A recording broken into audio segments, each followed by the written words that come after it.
Get this and get it straight. Crime's a sucker's road. And those who travel it wind up in the gutter, the prison, or the grave. There's no other end, but they never learn. This one had soft brown eyes and an accent, and she came to town with a job to do. But before it was done, death had struck 3 times. Then she was gone. And all because of 30 drops of Pigeon's blood, worth $150,000. From the pen of Raymond Chandler, outstanding author of mystery, comes his most famous character and crime's most deadly enemy, as we present The Adventures of Philip Marlowe.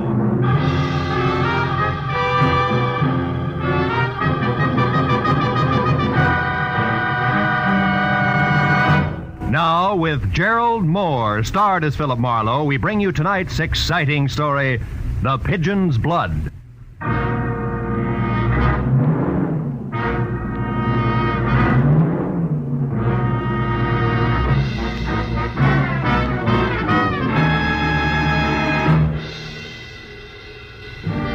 At 5 o'clock of any weekday afternoon, the lobby of the started building in downtown Los Angeles is a mess of milling office workers. So I was 10 impolite minutes peering into chattering faces before I found my new client, Charlene Danielle. When she'd called me an hour ago, her slight French accent had been coated with worry, as she identified herself as an illustrator for a fashion magazine with offices in the building. She said that she needed help. She was huddled in a shadowed far corner of the lobby like a frightened puppy, going through his first thunderstorm. When I was close to her, she stepped into the light and hurriedly took my arm. I am glad you didn't disappoint me, Mr. Marlowe. Come along, please, quickly. There's a bar just across the lobby where we can talk. All right. Come along, please. It's already late. Soft, lustrous hair that was shingled into 1,000 short curls which kept running into one another framed a beautiful face, and a wisp of a smile that never seemed to leave her lips labeled her gentle people. I couldn't quite get over it. When we were inside the bar and seated at a table, she was still talking. And I was still thinking how lovely she was. Mr. Marlowe, are you listening? Oh, yes, of course I am. Yes. Now, what I want you to do is simple but very, very important. It must be done at once. Easy, honey. That's not going to help any. Now, one step at a time. What is it, Charlene? I'm sorry. It's a terrible man named Marty Loomis. He lives here in Los Angeles on North Rossmore Street, number 7710, a private house. He is the one who had the collection stolen from Vivian's father. I know he is... Hey, wait a minute. Whoa. Slow around the corners, huh? Now, first of all, what's the collection of? Rubies, Mr. Marlowe. Rare Pigeon's blood rubies. Exquisite ones. The 30 of them worth at least, the very least, $150,000. Tell me, are all the rubies as lovely as you are? Please, Mr. Marlowe. Okay. Who's Vivian? My best friend, the girl I grew up with in Lyon. She's still in France, but I got out before the war to Mexico and Ensenada. Some friends at the Riviera Pacifico helped me to get to California. Vivian and her father, Maurice Jardot, an old man now. They lost everything they had, family, a home, their business, and then they had only the rubies left. Which should bring us to this guy Loomis, huh? It does. Mr. Marlowe, he was in France only last month, a guest in the Jardot home. A charming American businessman who was going to buy the rubies. But who just wouldn't say when. Tell me, Charlene, did anybody actually see him take the stones? No, but there's no doubt that he did it, Mr. Marlowe. He was one of the few persons who knew where Monsieur Jardot kept them. What about the police? Oh, no, Mr. Marlowe, not yet. Only when we know that Loomis still has the stones, when we know where the rubies are. You see, any hurried arrest would only mean that the jewels would be gotten rid of, gone forever. Why isn't Vivian here, Monsieur Jardot? I told you. He is an old man, a broken man, and they are penniless. The rubies were going to be sold. That's why this Loomis was visiting with them. Now, please, Mr. Marlowe, can you do this for me? Can you find out where the jewels are? It would mean so much if we can return them. So much. Yeah. Where can I find you later, Charlene? I live at the Bradford Arms. The telephone number is Sunset 10229. 10229. Now, what is your fee, please? Well, we'll talk about it later, huh? All right. You are kind. I only hope that later isn't too far away. For Monsieur Jardot's sake? Why, yes, for everybody's sake. Good luck.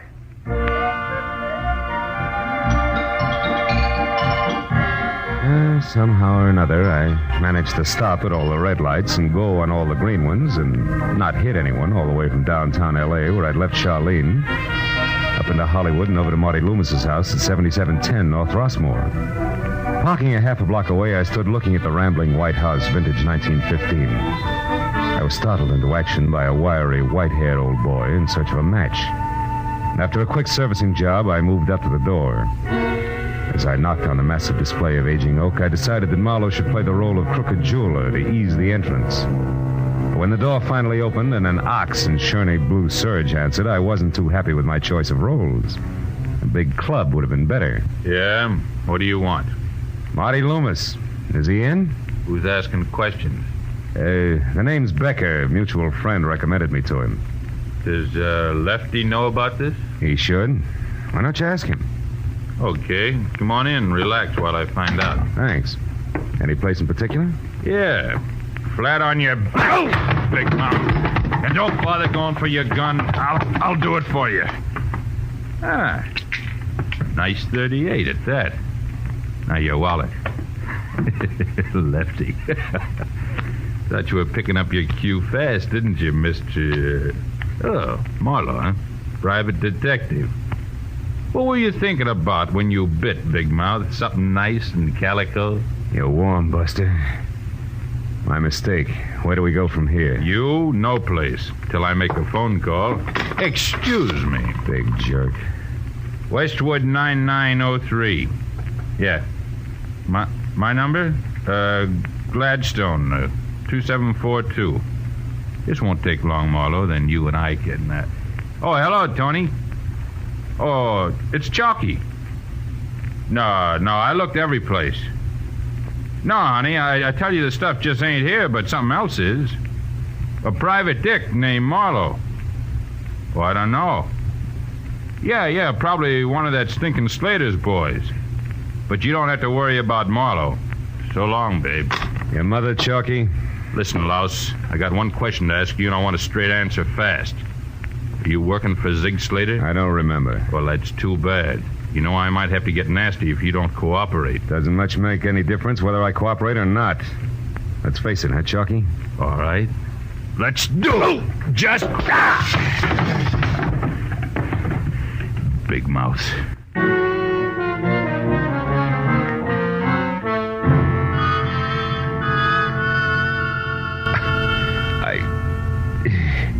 By the time I sorted my legs out from those that belonged to the coffee table, Chalky was gone. But in his wake, there were three things that a very fast, superficial search revealed. My gun in the hall outside empty, next to the door my wallet intact, and near the overturned coffee table a pawn ticket from the Ryan Loan Company, corner Hill and 8th. Receipt for one gray topcoat, right sleeve ripped, allowing $7.50. I dropped it in my pocket, then put through a call to one Lieutenant Ibarra at police headquarters. In a few minutes, I knew that Zig Slater was a fence who had done time twice on stolen property charges, and at present could be found in or around a shop on La Cienega Boulevard near Melrose, where he sold, of all things, tropical fish. I hung up and started out of the door for my car. Within less than 50 feet, I knew I wasn't alone. My shadow was the shock of white hair who earlier had stopped me for a match. It was his turn to be surprised when I suddenly wheeled, grabbed at both his lapels, and shook. Well, Hey, what are you doing to no me? rumba, Pop. Believe me, I just want to rearrange your marbles. No, now listen. So that when you start talking, it comes out straight. Now, why are you following me? And tell me you need me another match. Come on. I'm telling you because I want to warn you. About what? A giant of a man I just saw near your car. In a beat-up blue serge, maybe? Yeah, that's right. You see, I live across the street, and after you gave me that match, I took my regular evening walk. But when I got back, I saw this man, this giant. He was going to let the air out of your tires, I know, but I stopped him. Yes, sir. I yelled at him real loud, and he ran away. He cursed me first, though. Now, aren't you sorry you shook me like you did? Yeah, I am. I'd let you shake me back, but there isn't time, Pop. Well, no matter, fella. I guess I can figure it all right. I mean, the way you're acting must be a beautiful girl behind this someplace. Always is, right? Right. Just to make sure she stays that way, you'll excuse me, but I gotta see a man about some tropical fish. So long, Pop.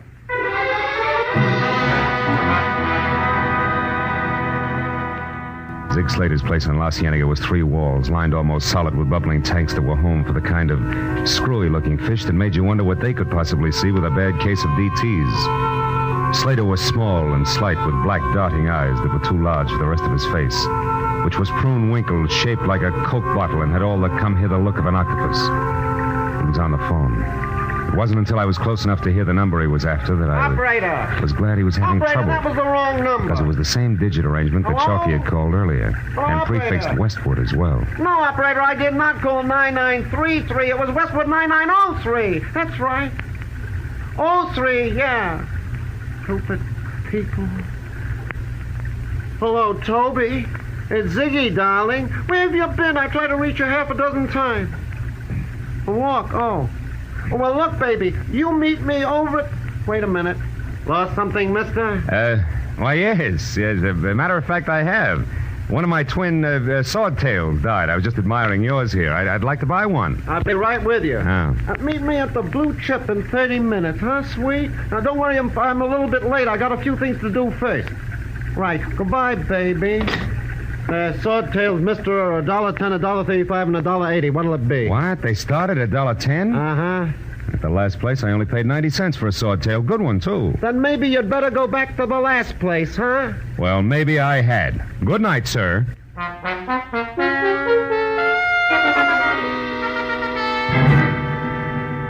I was outside in my car and pointed toward the Blue Chip, which was an ex-speakeasy on Santa Monica Boulevard that had quite never gotten over it. I knew that I had something to work on before it was time to call Charlene, and report that so far I had located neither the Rubies nor Marty Loomis. With luck, I could have words with Toby at the Blue Chip before Slater arrived. So 20 minutes later, when I was there and seated at an all-alone table for two, drink in front of me, I looked up at the sound of high heels clicking toward me, and the 5.5 feet of blonde who grew out of them in wraparound suede. When I called Toby by name and she pivoted like she was built on a hinge, I was back in business. I don't know you. What do you want? If it's handy, Chalky's telephone number. You're Marlowe, aren't you? Yes, and private detective you ordered bounced around. Now, let's not waste any more of each other's time, Toby. Where's Marty Loomis? Oh, sorry. I never heard of him. Or the Pigeon Blood Rubies? Who are you working for, Marlowe? Don't you remember? I'm one of Slater's boys. You're a liar. Not a double-crosser, Toby. Well, what do you mean by that? And when you're on the phone with Chalky, Brother Ziggy is referred to as the stinking Slater. But when Slater's on with you, it's sugar and spice all the way around. Which means what? That you're not even close to being on the level with one of them. I discount Chalky because his kind you hire, pay, and forget. When the job's done, Marlowe, so behave. He's right outside that back door. It's a little thoughtless of you, isn't it, Toby? The lad's topcoats in hockey might catch cold. That I'd hate to see. I'll bet. Now look, Marlowe, once more. What are you after? 1 Rubies, 2 Marty Loomis. And if I can't help you find either of them? Then I go to Slater. On whose behalf? My client who represents the real owner of the stones. Named what? It escapes me, Toby. Let's just call her a lovely lady from France, huh? From France? Hmm. For a minute, I thought you were on the side of law and order. What says different? Marty Loomis is dead, Marlowe. Has been all night in the closet of his study at 7710 North Rossmore. What? And just so you don't miss the point, one thing more. I found the body. But first, outside, I found something else. Running away, it was a girl, Marlowe. A girl with a French accent.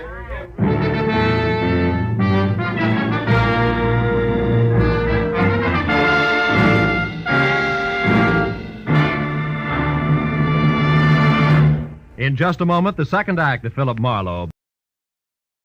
And now, with our star, Gerald Moore, we return to the second act of Philip Marlowe and tonight's story, The Pigeon's Blood.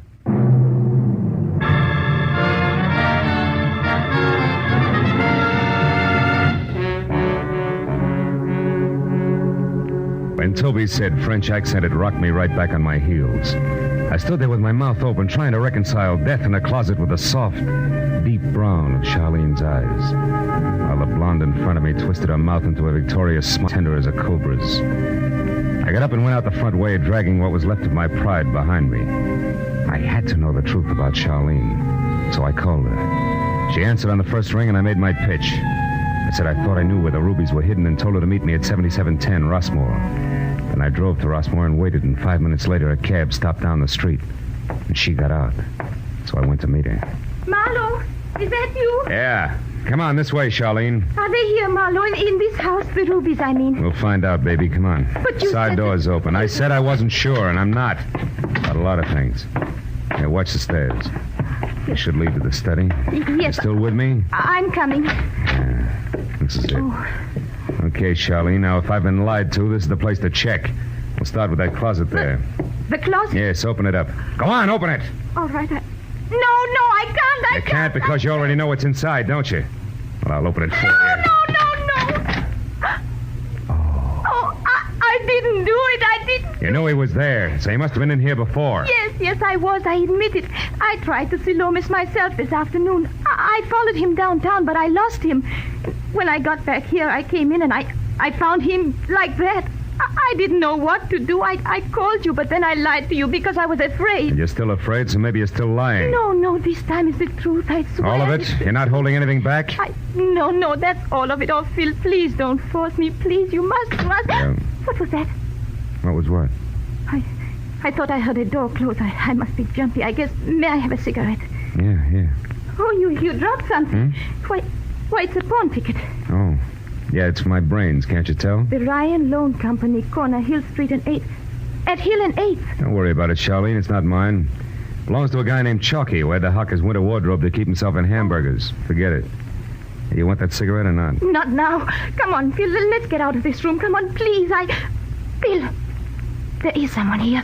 A shadow moved on that wall of the back hall. Hey, you're right. Now, listen, you beat it out that side door. Go back to your hotel and wait there. I'll see who this is. I want to stay with you. Oh, now get out of Please, here. Hurry. Be careful, Shirley. All right, creep, crawl out of the woodwork. Come on. I know you're present because you left your shadow sticking out. Right about here. Ow! Well. Slimy little sword-tail salesman himself. What are you doing here? Well, I'll tell you, Marlowe, I'm just So you trying... got my name too, huh? And more. From a short talk with a platinum blonde named Toby. Who you fencing for, Slater? Her or Loomis? Cincy, you find things out, don't you? Well, I didn't want to do it. I've been going straight since I got paroled, but legitimate business has been lousy. So when Loomis wanted you to arrange a deal, you took him up, huh? Yeah, but right away it got too hot. I had it all set until that blonde started cutting in on Loomis. I don't go for that. Nobody's got a chance in a double cross.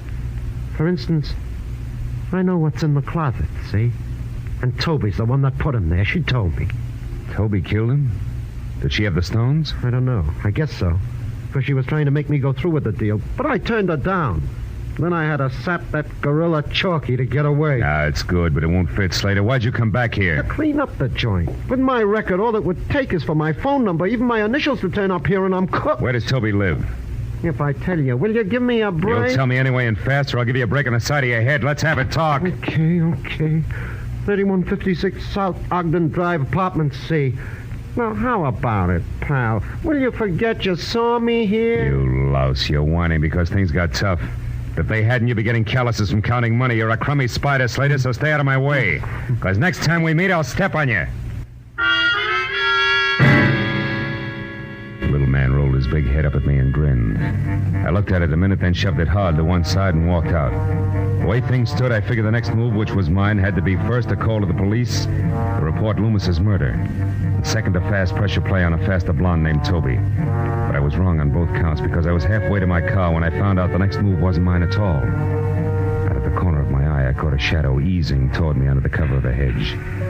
It was the white-haired duffer again, and the setup was just like before. So I saw no reason why the same maneuver wouldn't work twice. I slowed down to give him plenty of time. When I was sure he was right behind me, I turned fast and swung at thin air. How many times do you think you can pull that stunt, son? Okay, it was my mistake. Yes, it was. And don't move because my gun goes off. I want to ask you a few things. I don't feel talkative. Who are you?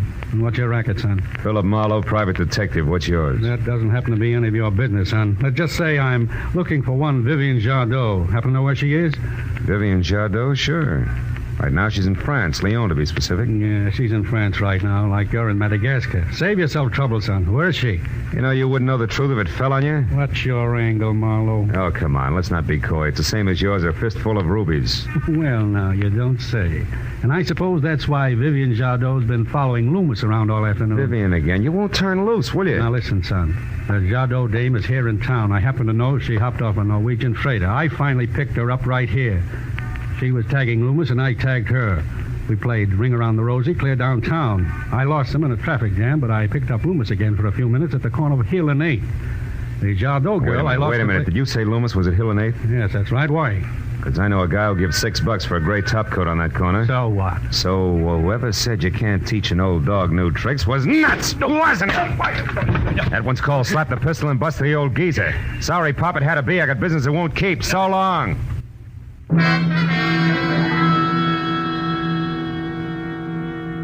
I ran in my car, piled in, and headed down Wilshire Boulevard wide open. Because any way I looked at it, Ryan's pawn parlor at Hill and 8th was home plate, and in the time I'd spent gabbing with Pop, there was a good chance that blood was already being spilled on an old gray topcoat with a lining full of rubies. And when I remembered Charlene had walked out with a pawn ticket for that coat in her hand, I got a little sick. When I got to Hill and 8th, I spotted Ryan's place squeezed into a 4-foot crevice between two tall buildings and dark inside. I cut my lights, parked, reloaded my .38, and walked up the alley to the back door.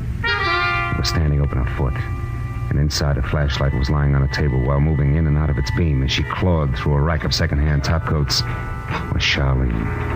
Had her feet face up on the floor with a nasty gash over one eye. It was a man who no doubt used to answer to the name of Ryan. I eased the door open another foot and went in. I got as far as the glow of light before she saw me. Phil! Oh, no, Why'd you slug him, honey? You had the ticket. You could have just... She didn't slug him, Marlowe.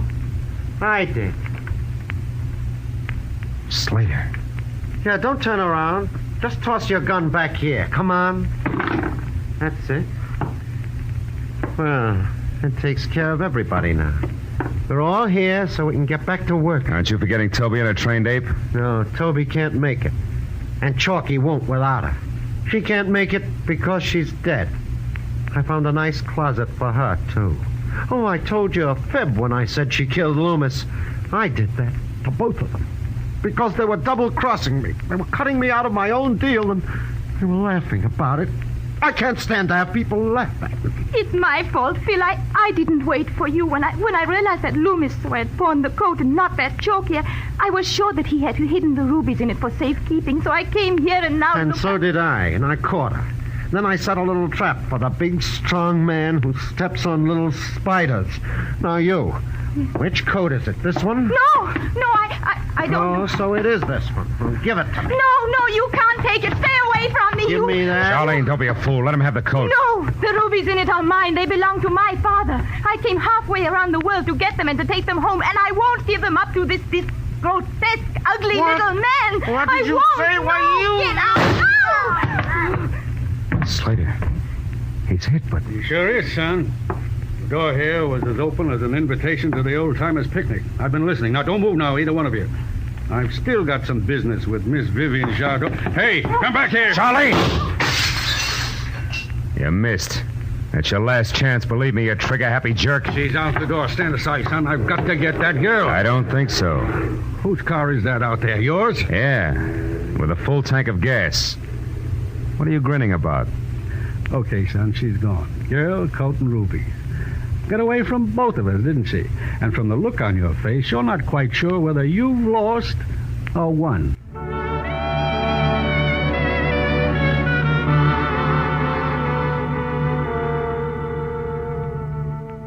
2 hectic hours jammed with phone calls, police reports on Toby and Chalky, and long-winded conversation in general went by before the whole mess of dovetailed motives and overlapping authority was straightened out. To the point where Detective Lieutenant Ibarra decided to get along without us and turned me in, my white-haired pal, who I blushed to discover was one Sam Harris, 20 years an officer with the Immigration Service, loose on the town again. In Sam's car, we threaded through the traffic. Big night, wasn't it, son? Yeah. You know, Sam, you should have told me who you were and saved yourself that swollen jaw. Yeah, that's all right. In a mix-up like this one was, a few loose teeth are better than a loose tongue any day. All I knew was that Vivian Jardot was an alien who jumped ship. I didn't know a thing about those rubies until I was right in the middle of it. She just made up the whole story, huh? About being Charlene Danielle and working here as an illustrator? That's right. What are you going to do about it, Harris? Well, son, as it works out, I'm on her side now. How's that? She wants to get back to France, and it's my job to see that she does. There won't be any trouble. You know, she's a crazy kid to try what she did alone. But she made up her mind to get her rubies back, and she did. Yeah. She's pretty, too. Or did you happen to notice? You're not listening. I was looking at that medal you got there on your keychain. pistol marksmanship champion, New York service range. You know, Harris, when you shot at Charlene tonight, you... Now, wait a minute, son. It was dark, and that medal is 10 years old. Besides, it's not polite to put a man in a spot where he has to argue with his conscience. My mistake. Well, there's your car, exactly where I said it'd be. Right across from the airline passenger gate. Someone who had to make a plane in a hurry must have borrowed it. Amazing, isn't it? Good night, Marlowe. See you again, Sam. And thanks.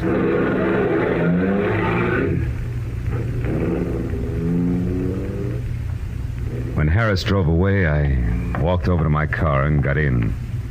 But I didn't start up right away. Instead, I just sat there and thought of a plane fading off somewhere in the night. And a girl from France with soft brown eyes. And remembered that I didn't even get a chance to say goodbye. But then I saw it. The note stuck over the ignition key, scribbled on an old envelope in hurried pencil. All it said was, "Someday, Sherry, someday."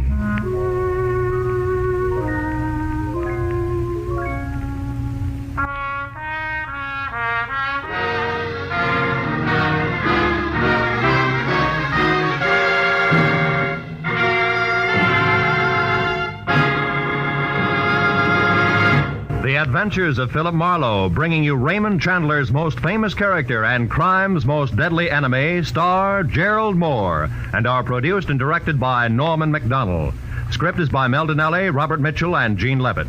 Featured in the cast were Alma Lawton, Edgar Barrier, Gloria Blondell, Herb Butterfield, and Barney Phillips.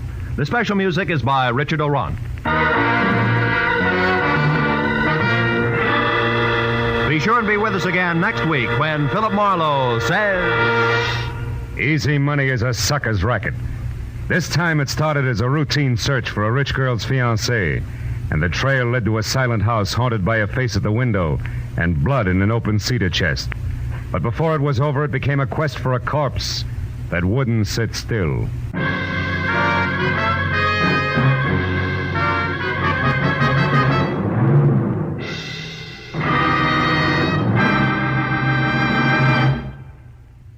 This is Roy Rowan speaking.